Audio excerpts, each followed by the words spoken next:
യാത്ര തുടങ്ങിയപ്പോൾ നമ്മുടെ ലോറി ഡീസൽ വളരെ കുറവായിരുന്നു. ഫാക്ടറിയുടെ പുറത്തായിട്ട് തന്നെ കമ്പനി അക്കൗണ്ടുള്ള ഒരു പമ്പും ഉണ്ടായിരുന്നു. 92 രൂപ 56 പൈസയാണ് ബീഹാറിലെ ഇന്നത്തെ ഡീസൽ വില. ടാങ്ക് ഫുള്ളാവാൻ 272 ലിറ്റർ ഡീസൽ അടിക്കേണ്ടി വന്നു. ഡീസൽ അടിച്ച ശേഷം 20 ലിറ്ററിന്റെ ഒരു പാക്കറ്റ് ആഡ് ബ്ലൂം കൂടി നമ്മൾ ലോറിയിൽ വാങ്ങി വെച്ചു. ശേഷം പെട്ടെന്ന് തന്നെ യാത്ര തുടങ്ങി. പുറത്ത് എക്സൈസ് ഉദ്യോഗസ്ഥർ നമ്മളെ കാത്ത് ഇരിപ്പുണ്ട്. ഈ കാണുന്ന ബൊലേറോ ജീപ്പിലാണ് എക്സൈസ് ഉദ്യോഗസ്ഥർ എസ്കോർട്ട് വരുന്നത്. മുന്നിലുള്ള വണ്ടികളെല്ലാം ചെക്ക് ചെയ്ത് പറഞ്ഞു വിട്ട ശേഷം നമുക്ക് വേണ്ടി കാത്തിരിക്കുകയായിരുന്നു അവർ. മദ്യമുണ്ടാക്കാനായിട്ട് ഫാക്ടറിയിലോട്ട് വന്ന ലോഡുകളാണ് ഈ പുറത്ത് നിരന്ന് കിടക്കുന്നത്. അകത്ത് ഇപ്പോൾ തന്നെ ഒരുപാട് വണ്ടികൾ കിടപ്പുണ്ട്. അകത്തിടാൻ സ്ഥലമില്ലാത്തത് കൊണ്ടാണ് ഈ വണ്ടികളെല്ലാം മെയിൻ റോഡിൽ തന്നെ നിരത്തിയിട്ടിരിക്കുന്നത്.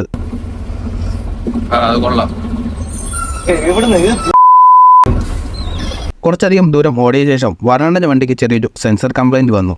ലോറി 20-ന് മുകളിൽ സ്പീഡ് കയറുന്നില്ല. ഇതിനു മുമ്പ് ഒരു തവണ ഇതെനക്ക് കംപ്ലൈന്റ് ആയതായിരുന്നു. അന്ന് കസ്റ്റമർ കെയർ വിളിച്ച് കംപ്ലൈന്റ് രജിസ്റ്റർ ചെയ്ത ശേഷം അടുത്തുള്ള ലൈലാൻഡ് ഷോറൂമിൽ നിന്ന് മെക്കാനിക്ക് വന്നാണ് ശരിയാക്കി തന്നത്. എക്സൈസ് ഉദ്യോഗസ്ഥർക്ക് നമുക്ക് വേണ്ടി ഇവിടെ നിൽക്കാൻ കഴിയില്ല. നമ്മുടെ ഈ പ്രശ്നം സ്റ്റേഷനിൽ റിപ്പോർട്ട് ചെയ്ത ശേഷം അവർ മുന്നോട്ട് പോയി. നമ്മൾ മെക്കാനിക്കിനെയും കാത്ത് നിൽക്കാൻ തുടങ്ങി. സമയം ഇപ്പോൾ 6 മണി ആകുന്നതേ ഉള്ളൂ. മെക്കാനിക്ക് വരാൻ 10 മണിയെങ്കിലും ആകുമെന്നാണ് കസ്റ്റമർ കെയർ എന്ന് അറിയാൻ കഴിഞ്ഞത്. രാവിലെ തന്നെ നല്ല മഴയും തുടങ്ങി. ചെറിയൊരു 10 മിനിറ്റത്തെ പരിപാടിയാണ്, പക്ഷേ ആള് വന്നാലേ അത് ചെയ്യാൻ പറ്റത്തുള്ളൂ. 10 മിനിറ്റിന് വേണ്ടി നമ്മൾ 4 മണിക്കൂർ വെയിറ്റ് ചെയ്യണം. അതെ, 10 മിനിറ്റിന് വേണ്ടി 4 മണിക്കൂർ വെയിറ്റ് ചെയ്യാൻ എനിക്ക് പറ്റില്ല. കറക്റ്റ് കംപ്ലൈന്റ് എന്ന് പറഞ്ഞു കഴിഞ്ഞാൽ നമുക്കത് അറിയാൻ പറ്റത്തില്ല. ഒരു സെൻസറാണ് അത്. നമ്മൾ എക്സോസിന്റെ അവിടെയാണ് അന്ന് ആദ്യത്തെ തവണ ഒരു കംപ്ലൈന്റ് വന്നപ്പോഴത്തേക്കും അവരവിടെയാണ് അത് ശരിയാക്കിയത്. പക്ഷെ അവരെന്നെ കാണാൻ സമ്മതിച്ചില്ല.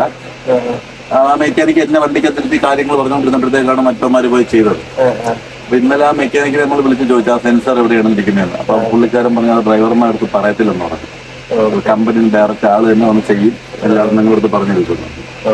അവന്മാര് ഒന്ന് കുത്തി വലിയ പണിയൊന്നും ചെയ്തില്ല. അവന്മാര് സ്പാനർ പോലും എടുത്തില്ല.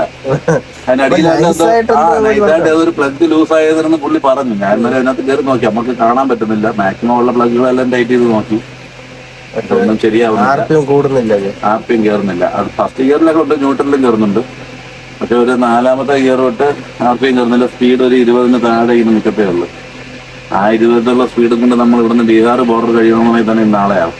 മാത്രമല്ല മൈലേജും ഷോർട്ട് വരും. അതുകൊണ്ട് പിന്നെ അവന്മാർ 10 മണിക്കേ വരുള്ളൂ പറഞ്ഞു. 10 മണി പറഞ്ഞെങ്കിൽ മിക്കവാറും അവന്മാർ വരുമ്പോൾ ഒരു 11 മണിയെങ്കിലും ആകും. മഴ കുറച്ച് കുറഞ്ഞപ്പോൾ പുറത്തോട്ടുള്ള കാഴ്ചകളെല്ലാം കാണാനായിട്ട് ഞാൻ പുറത്തോട്ടിറങ്ങി. അടുത്തായിട്ട് ഇനി വലിയൊരു നെൽപ്പാടമുണ്ട്. വയൽ വരമ്പിലൂടെ കുറച്ച് കുട്ടികൾ പഠിക്കാനായിട്ട് പോകുന്നുണ്ട്. മഴ ആയതുകൊണ്ട് വഴിയെല്ലാം നല്ല ചെളിയായിരിക്കുകയാണ്. നമ്മളും പണ്ട് ഇതിനൊക്കെ മഴയത്ത് സ്കൂളിൽ പഠിക്കാൻ പോയിട്ടുണ്ടല്ലോ എന്ന് ആലോചിച്ച് പോകും. ഒരു സൈഡിൽ ഒരുപാട് കുട്ടികൾ പഠിക്കാൻ പോകുന്നുണ്ടെങ്കിലും മറു സൈഡിൽ ഒരുപാട് കുട്ടികൾ പഠിക്കാൻ പോകാതെ ആടും മേച്ചും തോല് പറിച്ചും ജോലി ചെയ്ത് ജീവിക്കുകയാണ്. അടുത്തായിട്ട് ഇനി ഒരു ഹൈസ്കൂൾ കണ്ടു. വെറുതെ ഒന്ന് ഗേറ്റിന്റെ അവിടം വരെ പോയി നോക്കി. കുട്ടികളൊന്നും പഠിക്കാൻ വന്ന് തുടങ്ങിയിട്ടില്ല.